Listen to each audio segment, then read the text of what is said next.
Hello and welcome to episode 62 of the 30s podcast. This is Clint. We have producer Caesar here. Hey. What up? Hey. So today is a little different because Marcus is gone getting a very, very expensive tattoo of a certain Sega character on probably his butt. So it's going to be solo episode, Clint's version. And as requested, I have prepared. I had the idea, and then we're going to see how this goes, of a Taylor Swift song. So this, and I used to do it all the time, back in high school when you're a big Taylor Swift fan, as you are in love before love crashes down, or it gets better, who knows. And I would do this all the time, but this one really just came to me today on the way through the storm, today on this beautiful stormy Sunday. Thanks, Hillary. So this is going to be called Hunchback Story, based off Love Story. Here we go.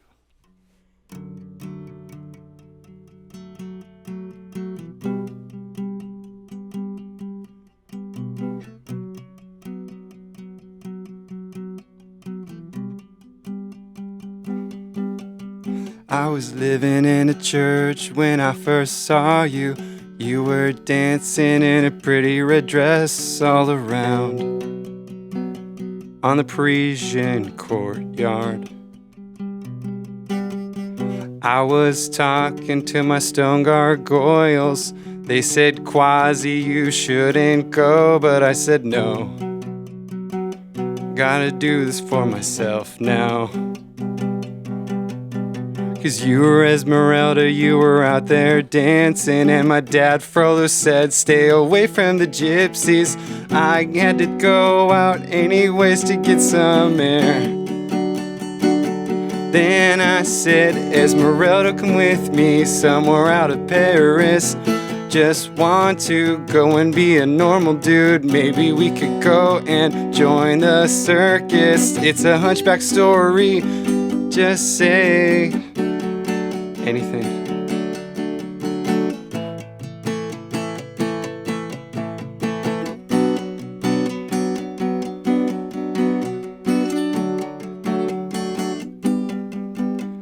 So I got out of the Notre Dame and I was nervous 'cause no one's seen me out in crowds. What are they gonna think of me? But it was the Festival of Fools. Everyone thought I was wearing a mask, so I won. Then it all got out of control. But you were a gypsy, you made a friend Phoebus. He was really cool, but I thought he's too handsome. I thought we were having a good thing, don't you know? Then I said, Esmeralda, come with me somewhere we could go and be free in Paris. All I wanna do is run. My hands hurt a lot 'cause I ring the bells. It's a hunchback story, baby, just say. Everyone's telling me I gotta stay inside, especially that Frollo, that evil priest guy. He looks at you weird, I think he should probably leave. It's a hunchback story, baby, just say. But I got tired, and all the gypsies got captured by Frollo. I didn't know if I could save you. Then I met you on the cuspid of Paris, and I said, Esmeralda, it's okay, we can go and leave now. You have all that money that you got from stealing. Can we be more than just friends? Then Phoebus came out of nowhere and he said, marry me, Esmeralda, you'll never have to be alone. I've got a soldier pension, so this is gonna really work. We don't need to be around that weird priest. It's a Phoebus story, baby, just say yes. Oh, oh. Oh no. I was in a tower when I first saw you. Thank you.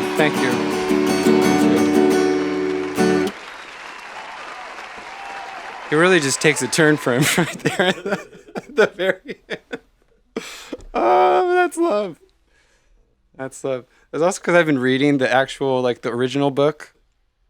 It's funny, in the original book, like, well, it's not funny. Quasimodo is deaf and, like, mute. He, like, really can't communicate at all. But the goat, like, Esmeralda's goat, he's actually, like, really talented. Esmeralda will say something like, okay, do an impression of the priest. And he does a weird face. I was like, that's kind of creative for, like, way back then. And good for you, Victor Hugo. Jeez. All right.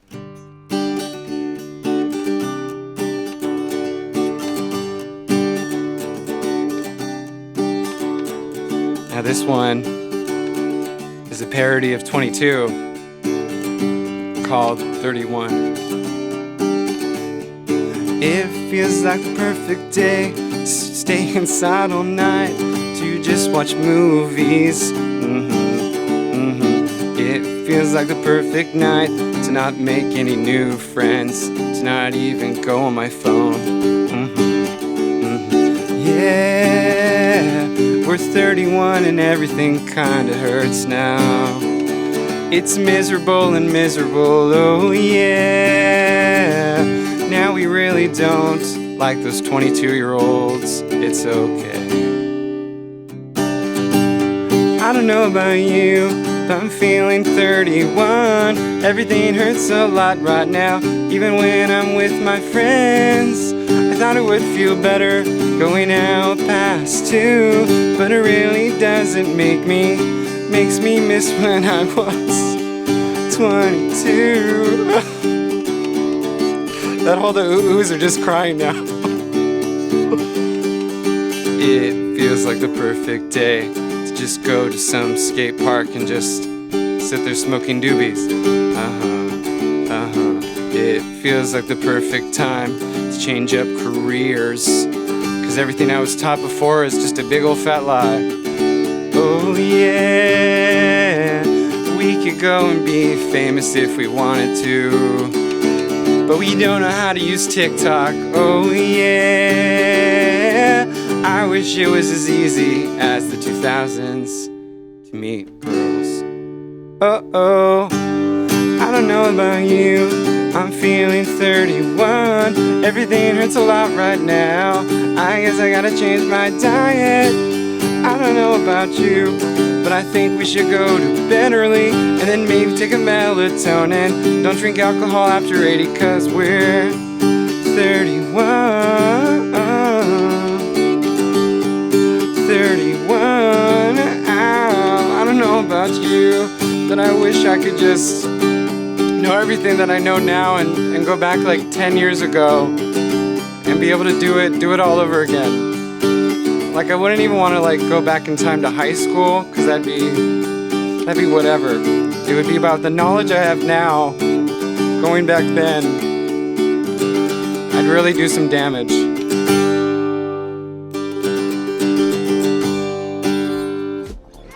All right.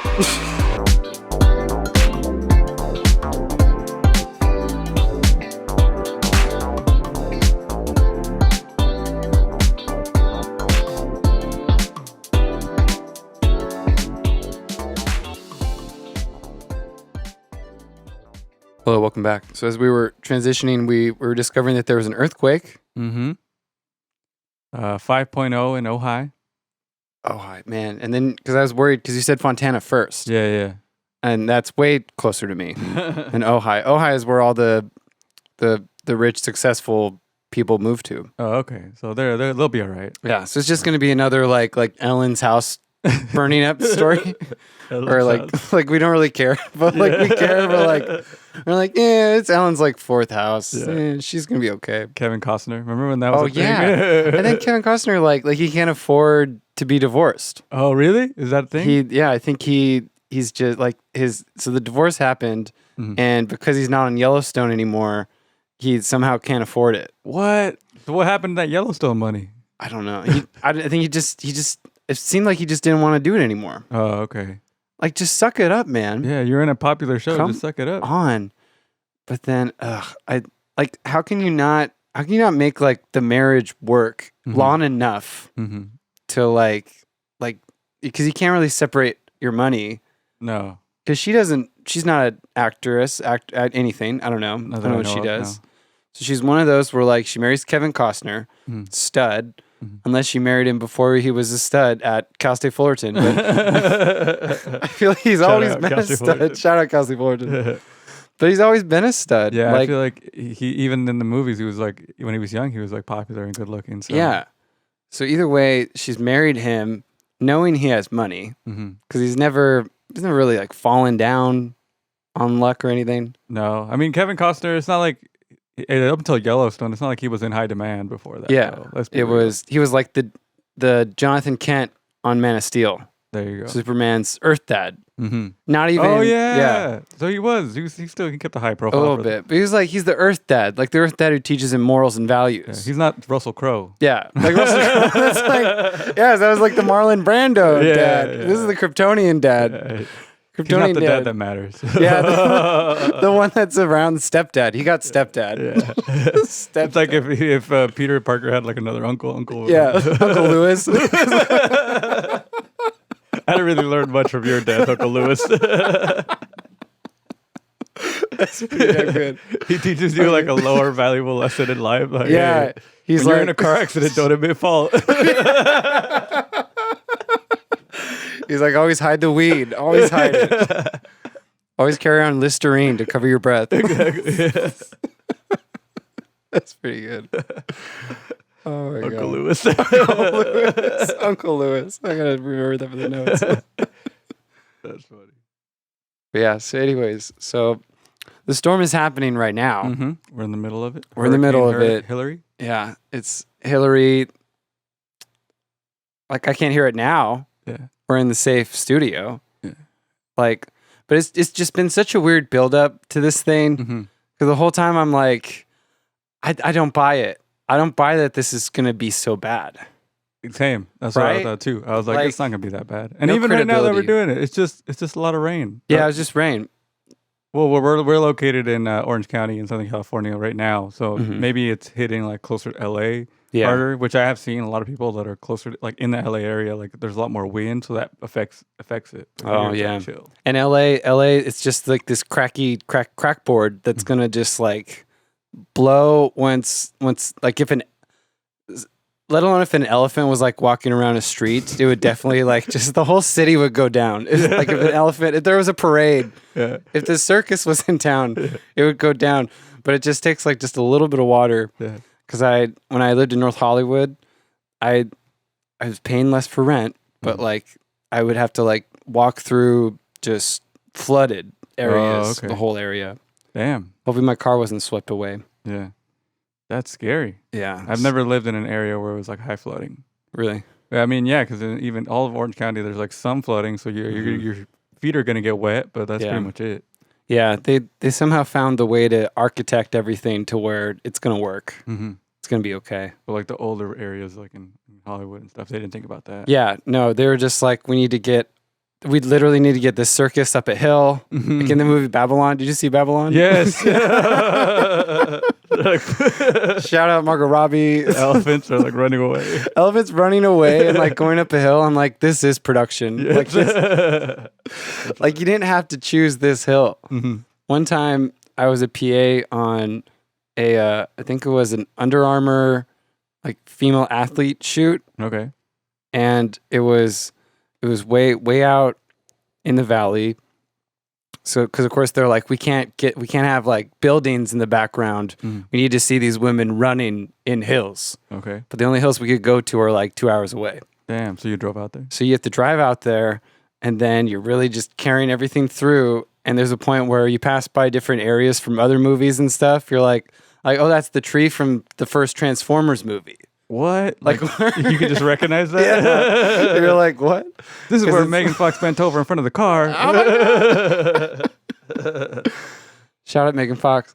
Yeah. Yeah. It's really that. That's the scene because I don't even know. I don't know if I saw it when I first went by, but you know, like when you're on production, the guys driving the vans and the trucks, they're like just saying stories of the other people they've traveled around with. And this guy, he was talking about James Cameron Productions. And he was like, that Avatar party was crazy. Oh, so he was at the Avatar party? Yeah, I was like, this is cool, but it's like 4 a.m., man. Like, leave me alone. I don't need your deep Avatar stories right now. Yeah, I don't need that, dude. He's like, let me tell you, when the lights go off, those blue people, they get crazy. Their tails, they just, ooh. Tails everywhere. Tails, shout out Marcus. That joke will make sense in the future. Once we see it. Oh my God. That's insane. So yeah, Hurricane Hillary. We're roughing through it.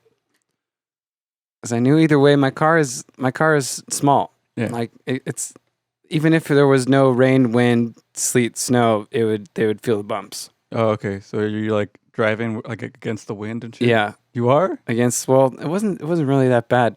Whereas like when I worked in Rancho, Cucamonga, that the winds are just crazy there. So I was like, this isn't anything near that. Yeah, I feel like we get to that point too where we're like, well, it's not like the worst time that I've ever had weather happen to me. True. You always compare it to like the worst time it's ever happened to you. Yeah. What's the worst time that you've ever had weather? The worst time ever, I think was in Wyoming. I was driving around with my dad because he was like trying, like seeing if he could get like a law enforcement job in another state. And the snow was so thick. Like I've grown up in Southern California, like I haven't been around snow that much. And so you fantasize about it a little bit, like, oh, it's going to be so puffy and light. And then you get a snowball fight and then you don't get school. Like, it'll be great. You romanticize it. Yeah, romanticize, yeah. And so when we were driving, we're like, God, we need to just stick behind this big truck because we can't see anything. Oh my God. It's darkness and that was rough. Yeah. But then now my parents live in Alabama, so they deal with the thunder lightning storms. Holy shit. It's like when I was back there, like that would happen so randomly. And it kind of feels like this where like it was like 80, 90 degrees yesterday. Yeah. And then it's just all of a sudden it all comes down. Have you ever been in like a tornado area? I don't think so. No, thank God. Thank God. What's the worst you've ever been through, Caesar? Fog here is the worst because it's not. I think so. At one time, I think I drove to Vegas or something. No, it was to Northern California, and so we were trying to go up. And at night, like if it's foggy, you can't see anything in front of you, so you're just like driving at a certain speed limit to not like just in case you have to stop.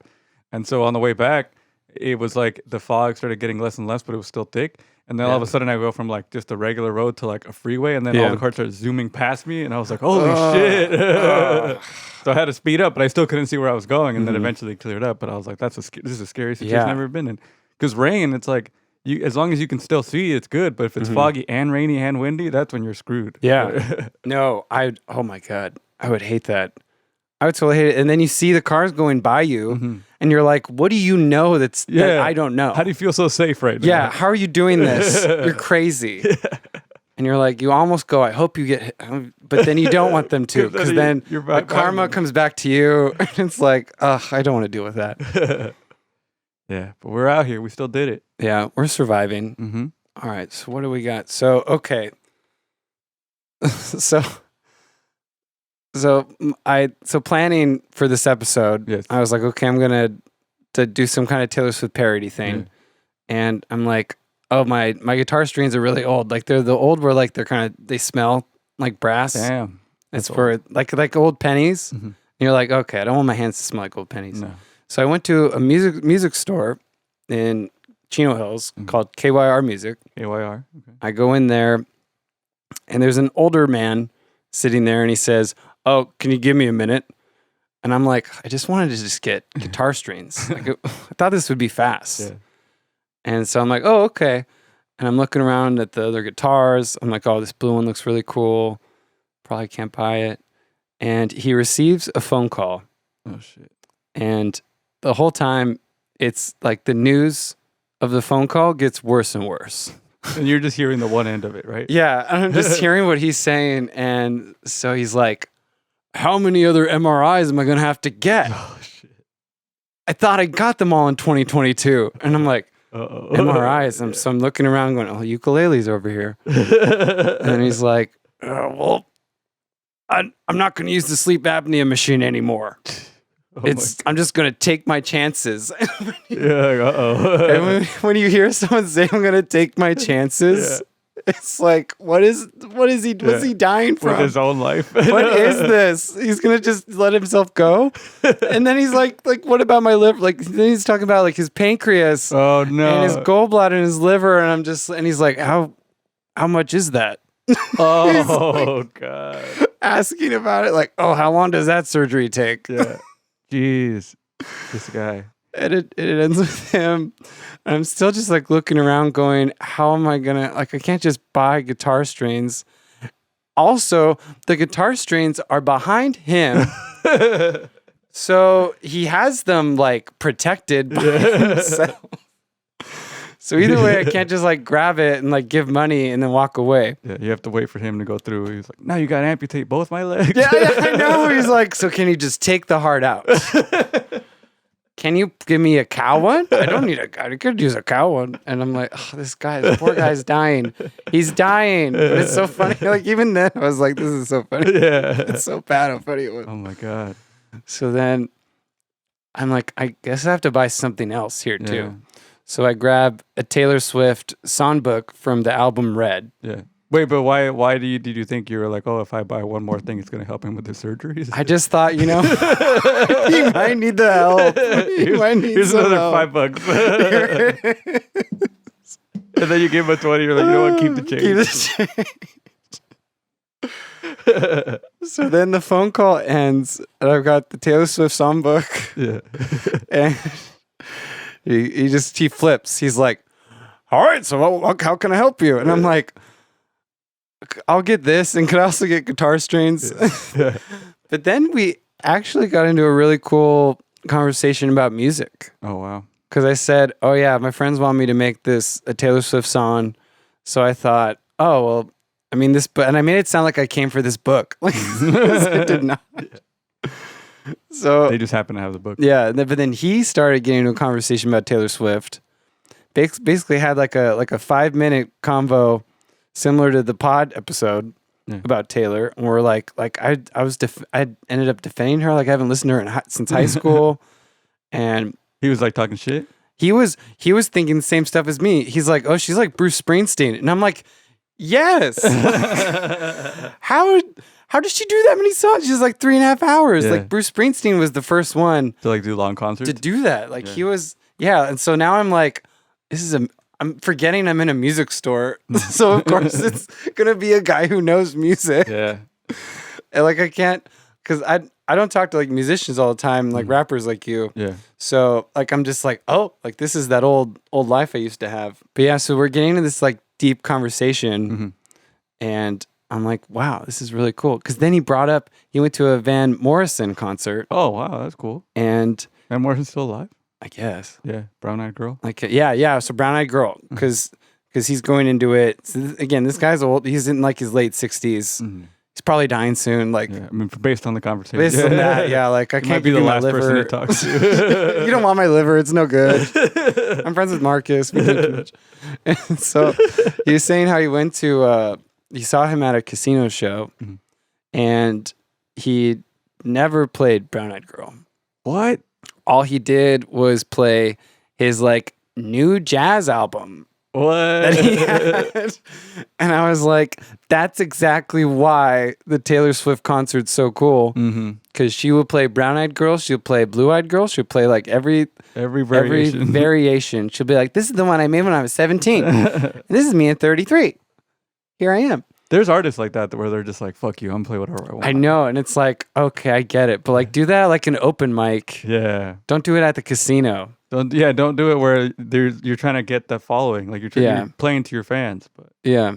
But then I guess he went to a different show that was a bigger venue some kind of festival where he did play Brown Eyed Girl. Okay, so that makes sense. But it'd just be so annoying. Like that's the one song, like this one song I'd be really into. Yeah. To not hear that, it's like it's bogus. What the hell? Yeah. And then Taylor Swift, she's like, I'll give you all the songs. I'll give you everything. Every song you can think of. For $25,000. And you still have to dress up. That's why it's worth it. Like, good for them. Yeah. Shit.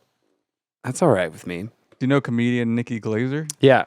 She's like following Oh, her yeah. We didn't talk about this last time.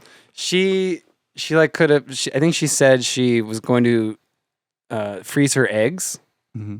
Oh, really? But instead, she went to Taylor Swift like 6 times. Oh, it's like that same amount of money. It's like $26,000 to like freeze your eggs. Oh my god! And she's like, "This is the most magical experience." Yeah. But then think about Nikki Glaser. Her stand-up, she is usually talking about sex. Yeah. And usually talking about not dirtier things, but like not in the Taylor Swifty way. Mm-hmm. Of like, oh, I don't know, I'm just in love with him. Not talking about like the sex they had in the car that night. Yeah. So she's probably like looking up to her Taylor, thinking that, oh, like that is me. But like now I talk about cocks, like and it's like that is also like so many people too. It's like okay, that's cool that you have this, but like I'm not gonna go on stage and be like a child in my verbiage and language, because it's like she just can't do that. Yeah, it's true. Like it's your style, right? And so she's not. Mm-hmm. She can admire Taylor Swift for not doing that. Yeah, like, I think so. I think that's what it is. Like they do. They're like, oh, that's nice. Yeah, you can still keep it simple, and you don't have to talk about cock. Yeah, because I was listening to some Taylor Swift during the storm driving here, and there's one that's about she's literally like saying thank you to all your ex-girlfriends. Mm-hmm. Which, I mean, normally there's a certain level of jealousy for girls or guys of someone's exes. Mm-hmm. You try not to think about it, but it's always still kind of in the back of your head. You're like, well, did you laugh like that when you were with him? Like, what'd you do? That's insecurity right there. That's insecurity. Yeah. As I get older, I'm just like, I don't give a shit. It's like even it's like tattoos. Like exes are like tattoos. Mm-hmm. Like they happened, but the only thing is that because I've dated one girl who had. So this is one bit I'm trying to work on where it's the difference between accepting something and a compromise. Okay. So I accepted that she had tattoos, but the compromise was that it was Johnny Depp dressed as the Mad Hatter from Alice in Wonderland. That was her tattoo? Yeah. And so like you'd be like, I'd be kissing her and then like he's right there on her shoulder, like big enough to where it's like, all right, like, hey, Johnny, is this okay with you? Yes, it's fine. You're like talking to him.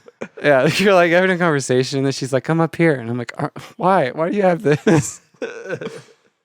I don't know. It just made me really know, like, I don't want any, like, face tattoos. Like, a face.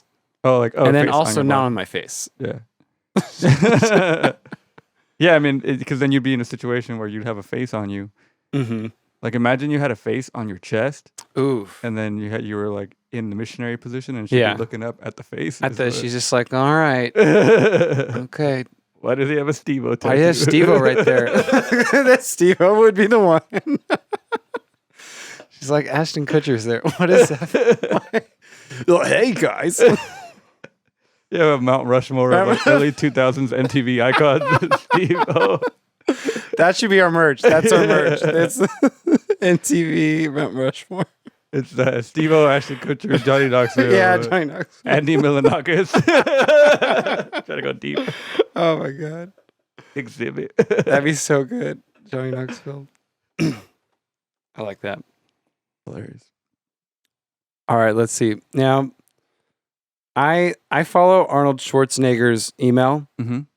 It is called, what does he call it? He calls it Arnold's Pump Club. Oh, yeah, I see it. So this week there was one that I thought was actually pretty interesting. It was about something called social jet lag. Okay. Have you heard of that? No. What is it? So he starts out with, do you like to stay up and wake up later on the weekends? Mm-hmm. And it's like, well, yeah, Arnold, if it's my day off, like I'm gonna sleep in. Yeah. I'm probably gonna do something the night before, and because shouldn't do that on a school day. Yeah. If you have to wake up early. But a study found that there's a link between social jet lag, because and it makes more sense for me because I've been traveling to Atlanta so often, and at like doing red eyes. Yeah. So you're transitioning over there, but your head is still like in the time zone of California. But now it's like noon. Okay. So that's how our body feels when like all week we've like woken up at a certain time, gone to bed at a certain time, and then weekend comes and we go crazy and we stay up till 2 or 3. Like last night I closed at the restaurant I worked at. So I was up till like 2. I'm not trying to do that all the time. Yeah. But then my body like still has to adjust to it, like you're getting into like a new country. Yeah, that makes sense. And so the study was saying that it also aligns with like your gut health. What? Yeah, and so because this means that like the misalignment between your biological clock and your social schedule can significantly impact your weight. Wow. So when so you might think, oh, like this is okay, I'm staying up late, but then the next day you'll want junk food.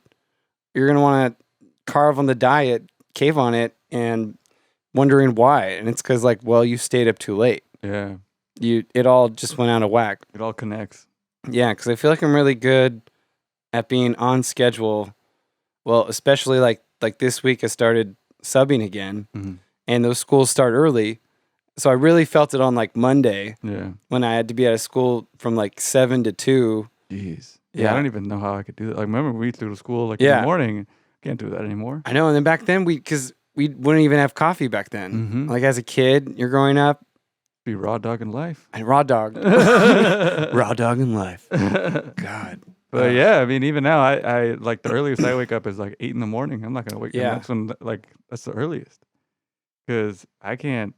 7 in the morning. Remember, I used to wake up at 5:35 or something, 5:45 to go to school at 7 every day. At Fullerton or high school? Both. Yeah. Sometimes in Fullerton, when I used to have to take the bus to the 8 a.m. class, I'd have to leave at like 6:30 to take the bus. Yeah. Yeah, I would hate the 8 a.m. class. Yeah. They were somehow worse than like a 7 a.m. class. Yeah. And they were such dicks about it too. They'd be like, "Oh, if you're 2 minutes late, like they lock the door after." Oh yeah. Do you remember that? Shit. Like, yeah. I paid for this shit. Let me come in at 7:05. Fuck you guys. God damn it. Yeah, the audacity of them to be like, "No, you can't come in. You're too late. My time is valuable." Your time is not valuable. You could do it you could like play a video. Yeah. And I'm the one paying for it. It's true. Like my brother Brett was at Auburn during COVID. He's paying like thousands of dollars to get online school. Jeez.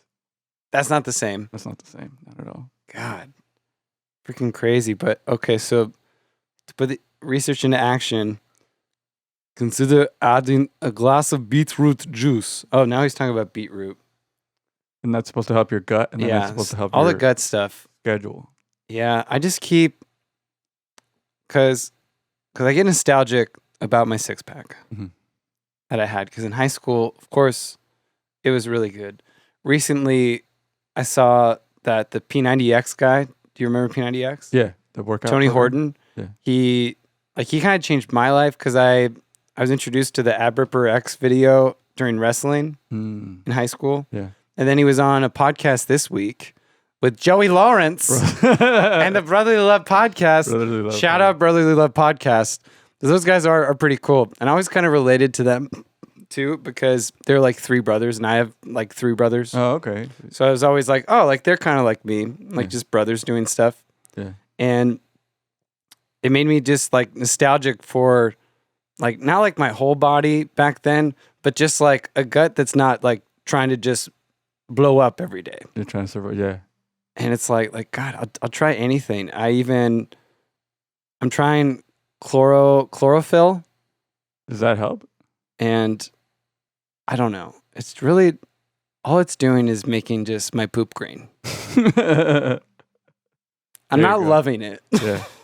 But we'll see what happens. It's crazy how much is connected to your gut. Like, yeah. And it's like, I'm not going to eat healthy. I want to, but Who has time for that? Yeah. Well, then it's because your gut is like another brain. And so it's kind of, I think that's why like when we eat raw, it does mess with our like hormones and depression too. Yeah. Because then it goes in everywhere and it flows to your body. And it just seeps into everything. But then it's like, it's so hard to just be good. Yeah. Because all the bad stuff is delicious. It's so good. Like they've scientifically altered it. Yeah. And I hate it. I hate them for it. Can a smile stop? Having a positive emotional style can make you more resistant to getting sick. What do you think about that? Like, do you think like when you just have, I feel like even if you just have like a more positive attitude, it kind of keeps you from getting sick. I think so too. I think even when you are sick and you have that mentality of like, oh man, this sucks, then it's not going to get any better. Yeah. But if you're like not necessarily powering through it, but you're just like, all right, okay, I'll get better. I'll like just keep living your life. Then it eventually does go away faster than if you would just sit there and like take it. You know? Yeah, I think so. Because just when you're like, oh, I'm sick, I want to stay inside. So then you're like, little shrimp staying inside. Yeah. So you're already not like out and about. That's what I tell myself too. Sometimes I'll eat something and I'm like, oh, that was nasty. And then I think about how nasty it was and I get sick because of it. But if I didn't think about it. And then that goes back to this hurricane thing. Because someone told us that it's bad, I think we think that it could have been bad. But we're also like, we know better because we've been through it where no one told us that it was going to be bad weather. And then it just hits. It just becomes bad weather. We just because someone says it's bad, like we're like, oh, this is bad. Yeah. Like it's the mentality of it. Yeah. And I went into it just like, all right, it'll be all right. It'll just be a day. And then the next day it'll be all right. Like, what did you have planned on a Sunday?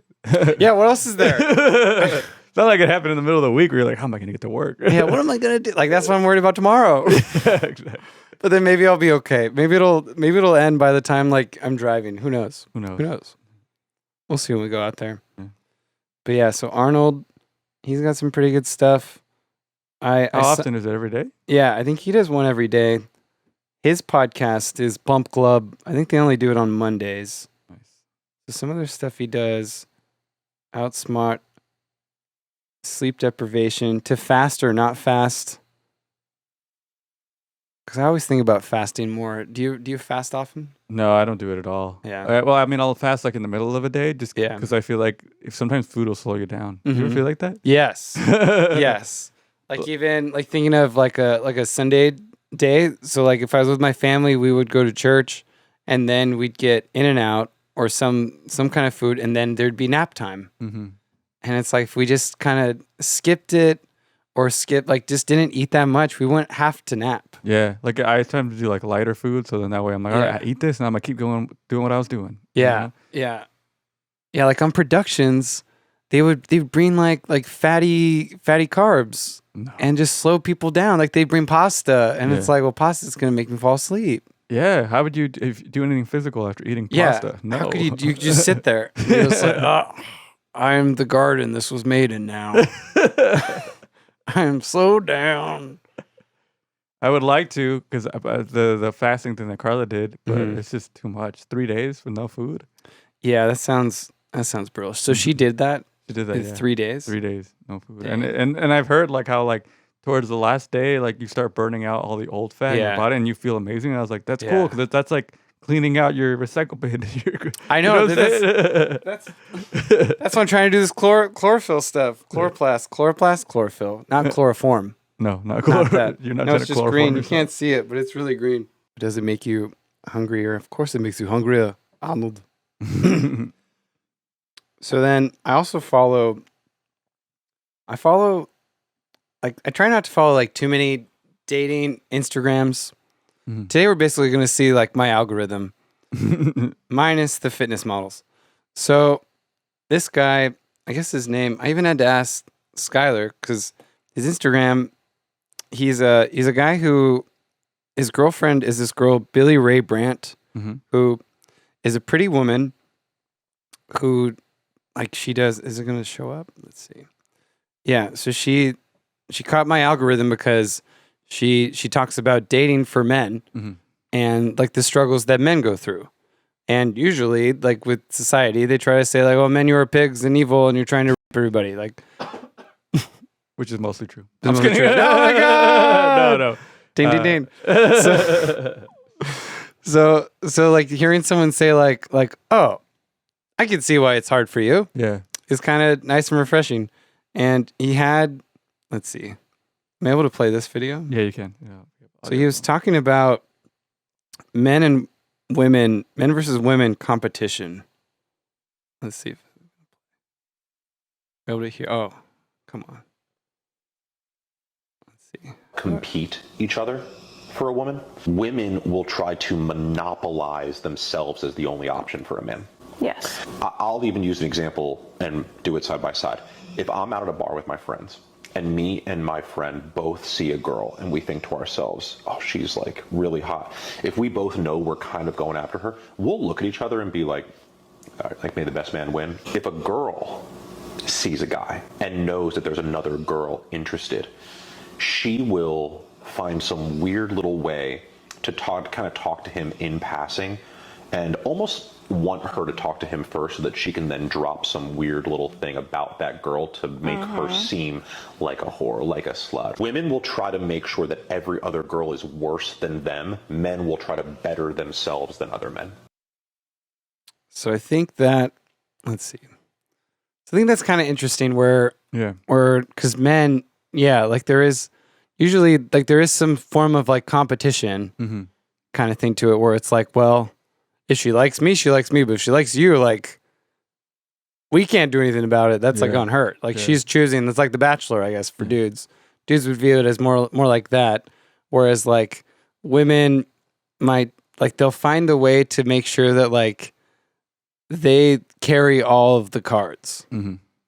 So I think that's kind of interesting. I kind of like it that way though. Yeah. Right? Because I think the problem with today is like you see so many options in front of you. Mm-hmm. So I think women are like, well, if I make myself out to be the best, which is still a competition, right? Yeah. You still talk because you're saying make other women look worse. You're still competing to make yourself the best. And then men probably do the same thing. Yeah. Like they probably also go like, well, he's a whore. Like yeah. Oh, you like him? Oh yeah, he was hitting on other girls before you got here. Yeah, he's been doing it the whole time. Yeah. You should read his emails. Like you should read his emails. Go in his DMs, emails. Yeah.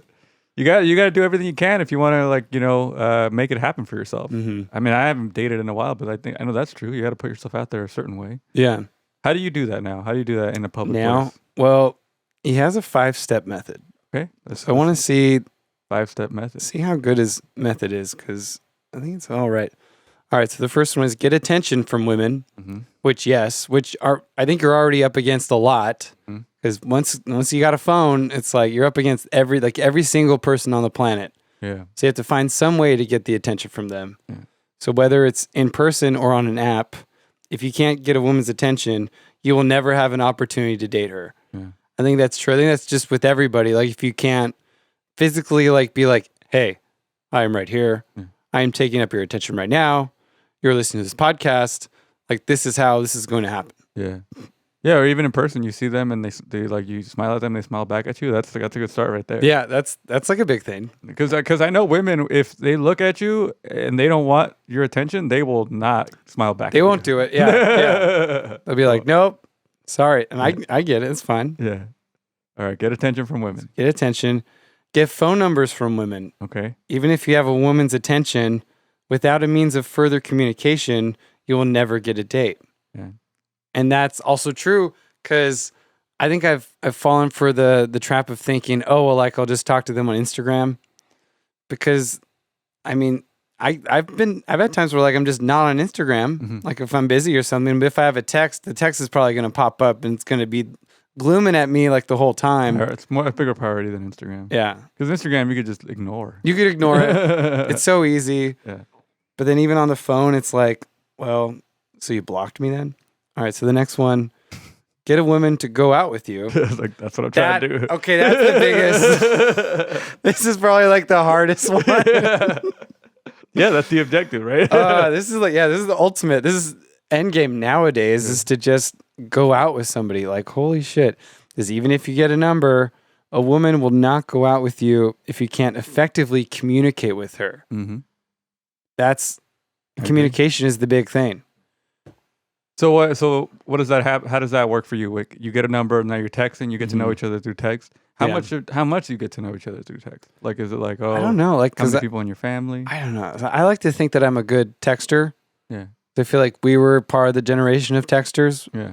There's other people that they like to use the phone call, or they do the record their voice and send it to you, that message. You do that? You've done that with girls? Yeah. Damn. Yeah, because sometimes it's easier because like you got to get the thoughts out. Yeah. And then girls like when you have deep thoughts. Yeah. Because sometimes anybody would get bored of just like, oh, hey, how are you? Yeah. Oh, I'm okay. How you doing? It's all right. I'm fine. So then let's say you're texting a girl and then you want to transition into going out on a date. Do you make the plan? You're like, hey, let's go out to this place. I'll take you. I think you have to prep with a few examples of what to do. Mm-hmm. But I think you have to ask, like check their availability. Because it's like trying to get people for this podcast. Like we know like people are busy, but then it's like, okay, well, like we have this time that will work. Because you also don't want to give off the, oh, I'm free all the time. You really shouldn't be. No. If you're a high value person, you should be doing something of making yourself a value. Yeah. Even if it's like, no, I can't that time, I'm at the gym. She might even be like, oh, what gym? Let's work out. Yeah. Because the guest pass is pretty cheap. So I feel like it's like you have to just keep putting in the work in yourself to the point where then when you see this window, it's all going to work. Because I was also just journaling as I'm like watching them and listening to them about how all of this is just respect. It's all respect from the man's side, the woman's side, everybody in between. We want our time respected. We want our feelings respected. So like my friend was telling me about her friend, this girl, Chelsea, and she was like, well, I'm introverted and I don't really like going to meet new people because in the past I've been burned before of them not engaging with me. And to me, I'm like, well, I would be engaging to her the whole time. It'd be like a pot, because I just view everybody as like I want to get to know them. Yeah. And then it's like if I hit a wall with them, and I go, oh, okay, I'm still trying. I'm like, because I respect that they're like in the room with me. Yeah. And that they're like here doing this with me. That's how I felt like at every job I've had. Like, I'm not going to sit there and like avoid you. Yeah, it's true. You try to like make the best out of the situation you're in. Yeah, because I've had people try to do that to me. Like, I'm not going to talk to you today. It's just disrespectful. That's all it is. That's true. Like, okay, give me the minimum, and that's all you really need. Yeah. Just respect. Because then RESPECT. That's all. Yeah, that's all it is. Like, because then women going out in the world, they want to feel respected. That people aren't just like checking out their boobs the whole time. True. It's tough. It's like, yeah, like, and so you have to like still just establish that respect, because then that's all communication too. You're respecting them by being able to be communicating to a level of like, this is time for you. This is saved for you. This is like, it's like this is your own little episode. Like, come on, let's go do it. All right. So now you got a woman to go out with you. What's after that? Get a woman to desire you. To desire you. This is kind of like the 48 Laws of Power guy, Robert Greene. Have you read any of his books? He did the Art of Seduction. And that one was big. Like, rule one is pick the right target, pick the right person, because they might have their brain just totally taken up by something else. Yeah. So they don't even have the time to think about you. It has nothing to do with you. It's just that, like, oh, the brain is like, it's about, they have to find a way to make money for food this week. Yeah. Like, it's not, they're not looking for a relationship or anything right now. Yeah, it could be just, oh, I just need to lose weight. I need to do something. So even if a woman goes on a date with you, she will never feel aroused by you unless you understand how to escalate properly. Oh, escalate properly. Yeah. That's interesting. Yeah, because it's like you have to know how to do the moves so that it could go farther. Yeah. Or like flirting? I think so. I think it means, yeah, because it's like flirting mixed with, I don't know, I guess trying to get all the different levels, like trying to hold hands or like trying to get some touch in there. Yeah. But then respectfully the whole time, like that could be kind of tough. It's tough now even navigating the whole idea of consent too. Yeah, because it's like, well, hey, like, yeah, because with consent, it's like, at what point do you slip that in? You got to do it early. Yeah. at a certain point, because then then you know you didn't do it right, when then you could feel the non-consent part, when you feel the pushback. Oh my God, that's the worst. And it's like, oh, okay, I guess I didn't time that right. Is this like a woke movie? Am I supposed to ask it out loud? Yeah, because even like the smaller stuff like this, like to hold somebody's hand, like you can not necessarily ask for consent, but try. And then if they reject you, then you feel that. Yeah. Like holding hands, walking somewhere. And then if you're going to say goodbye, you try to go in for like a kiss. I guess at that point is then you're like, all right, is it cool if I do this? Is that? Yeah. I mean, I would do that. I'd be like, can I kiss you? Yeah. And because then you feel that, because you feel the vibe coming, like it's gonna be a yes, but I'm gonna vocalize like yes, right? Like you want to just be out of nowhere, no chemistry whatsoever. All right, see you later. Can I kiss you though? They're like already walking out of the car. So like, oh, you wanted to do that? Oh, what? I didn't know. And it goes back to communicating. Yeah, communicate it. God damn it. That's funny though. How to escalate properly. Ooh, get a woman to fall in love with you. That's right. Damn. Now you got her trapped. Yeah. Now she's stuck with you forever. Even if you make a woman desire you, you must be able to retain that desire long term. Yeah. Yeah, long term desire. That's for somebody in married. That's important. Yeah, married life. That's all it's all about. I feel like it is tough. Yeah. Because you're basically asking this other person who is going to change, saying like, hey, we're both going to change, but let's do it together. Parallel, like together. It's interesting because then I see some friends that I'm like, oh, well, they changed, but like, is that good change? And even just like I don't know, it's just a weird time. Like yesterday, I heard a bunch about a few friends that they're like not doing good, that they want to be single. And I'm like, I don't know if you really want this. What do you mean? Like work it out with them. Like do your best to work with them. Like what could it like, but I get it. Cause then it's like, oh, you got to retain the desire. And if you're both not working on that, it's probably going to crash. It's also like, there's like, when you're dating, there's this like, oh, I'm going to see them again eventually. And then you plan out that time and you like, it's more special. But if you're living with somebody, you see them every day, you have to find the ability to make that time special when you have the time off, like do a date night and stuff like that. Yeah. But you kind of do lose that not mystery. Yeah. Like that mystery of like, oh, I wonder what they're up to. But if you're like, oh, I know where she's at all the time, you know, that's when you have to work a little harder to keep that spark, you know? Yeah. It's like you have to just keep the play in there. Like you have to play as if you're way, way, way back in the few steps before of courting, of like trying to be like, so what is your availability? She's like, well, babe, you know my life. It's like, still going to be like, oh, let me take you on a date this day and this day or whatever. Yeah. At least it's special as opposed to just like, oh yeah, we see each other every day. Yeah, like, because that'd be nice. It's like, cause then mentally you could almost like mentally feel like, oh, it's like we're different people now. And I mean, some people like the role play thing, but I don't know, that could get weird. Too much. Too much, yeah. Let's see. So fall in love with you. What else is left? Need help? That's the last thing. Have you failed at everything? Have you failed at in your entire life? Seek help. Get help now. So at DM period dating is the guy. DM period dating. Yeah, he seems very. I mean, he quotes Jordan Peterson, and I don't know. I feel like culture is sort of at a point where like I grew up super Christian, so in my 20s I was like pushing away from it because I thought that was the more cool thing to do. But I almost think it's the more cool thing is to like have values now, which sounds crazy. Yeah. It sounds like and sounds counter. And then, but growing up, they would have told me like being Christian is not of this world. Yeah. And they would have said like, oh no, we're counterculture because we believe in Jesus. Yeah. And I'm like, no, I don't know. It's a little bit in between. Yeah. Right? Like, it's not necessarily counterculture to believe in Jesus because that's like, the Christianity kind of rules the world. They still kind of do. Even though sometimes it doesn't. But it's still very predominant. Yeah. Like, we haven't like said no to it yet. classic Louis C.K. bit where he's like, "What year is it then?" Like, if you don't think Christianity rules the world, what year is it? 2023? Yeah. BC. BC. Or was it AC? Whatever it's called. Yeah, After yeah, Christ? AD. Yeah, after death. Yeah. So not even do we have to know like his birthday.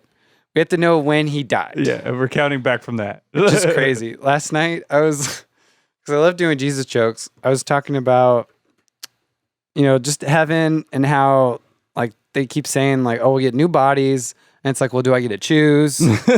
Is this Get Out? Like, what is that? And then Get Out. And then my friend was like thinking about heaven, wouldn't it be so annoying to be like a historically famous person?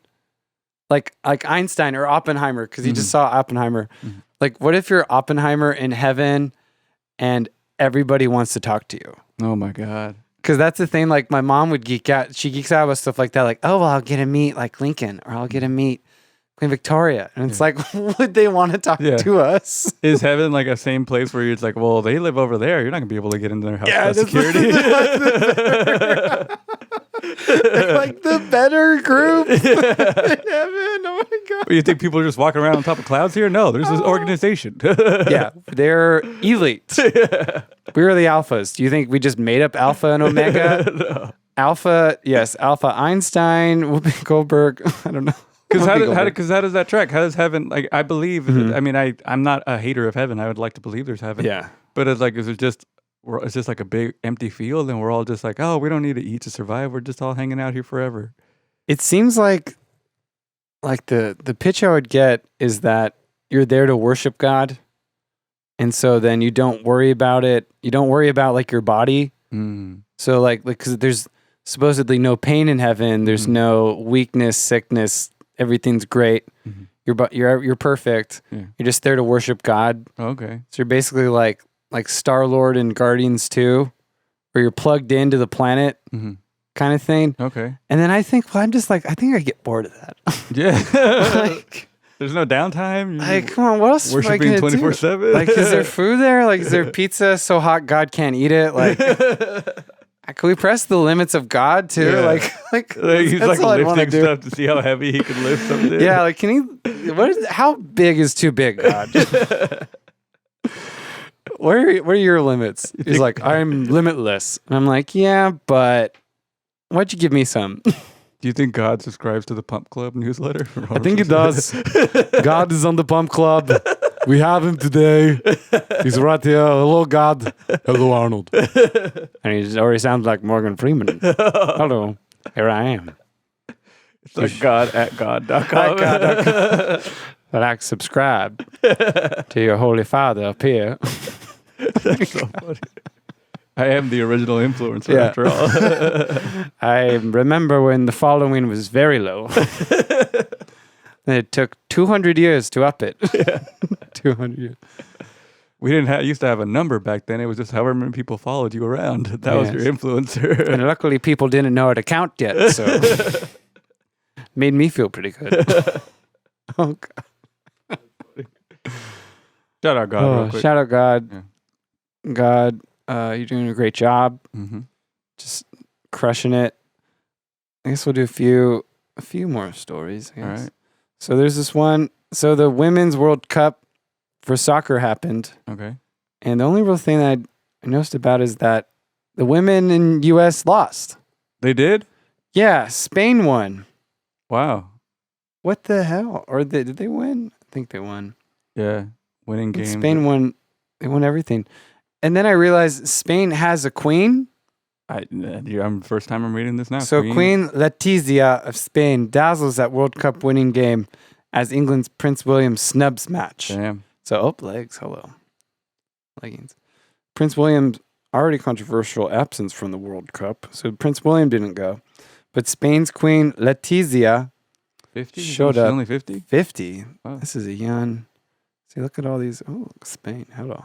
España. There she is. She's beautiful. Wow. It's a joy and it's exciting to be here to support the Spanish football team. They're already champions. Because then I was like, how many monarchies are left? So I looked up. This is the king of Spain. Felipe the Sixth. So style details. Style, His Majesty. Hair, Lenoir. What is that? And so I guess they've had a king in Spain for a while.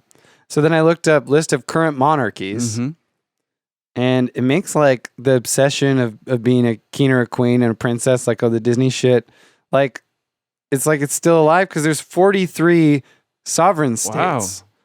So there are 13 in Asia, 12 in Europe, 9 in the Americas, so down over here, 6 in Oceania, and 3 in Africa. Because I mean the biggest one is King Charles. Yeah. So he's got a lot. I didn't realize that Canada was still under it. Canada and Australia, right? And Australia, the Bahamas, Jamaica, New Zealand, Papua New Guinea. Just like it's too many. Like why I guess we're still obsessed with this. Yeah, I mean, it's for like King Charles probably mostly symbolic as a king, but everybody else probably it's like the president. No, Yeah. For some people they like make the actual laws and stuff. Yeah, so I guess he still has stuff to do. But then other places like Belgium, King of Denmark, Luxembourg, Netherlands, Norway, Spain. So a bunch of white people. White people, they still believe in it. They like to get ruled by. They like to be ruled over. That's their kink. That's what they're into. So then, okay, so let's see what it's like outside right now. What are we at right now? We'll probably have to wrap it up because I think we're at we're a little bit over 102. Yeah. Let's start wrapping it up. Oh yeah, so we had the magnitude 5.0 earthquake hit. Dang. And it looks like we're going to be good. It might even stop by the time this episode comes out. Wow. It's going to come out Monday at noon. Monday at noon. If you're listening to it the day it comes out, we recorded the day before. Yeah, holy shit. That's commitment. Damn. That's how we do it. All right, so this is good. This is awesome. Let's do it. Let's wrap it up. Yeah. You want to post your stuff? Oh, yeah. You can follow me at I Am Caesar Rod. That's my personal one. You can follow the podcast page, Rodriguez Podcast. You can follow the show that I do with Carla and Caesar's Modern Life on YouTube. And that's it. Awesome. At the _Clint Show, at the 30s Pod, Uncle Marcus. Just keep liking it, listening, guys. We'll just keep making stuff. This is great.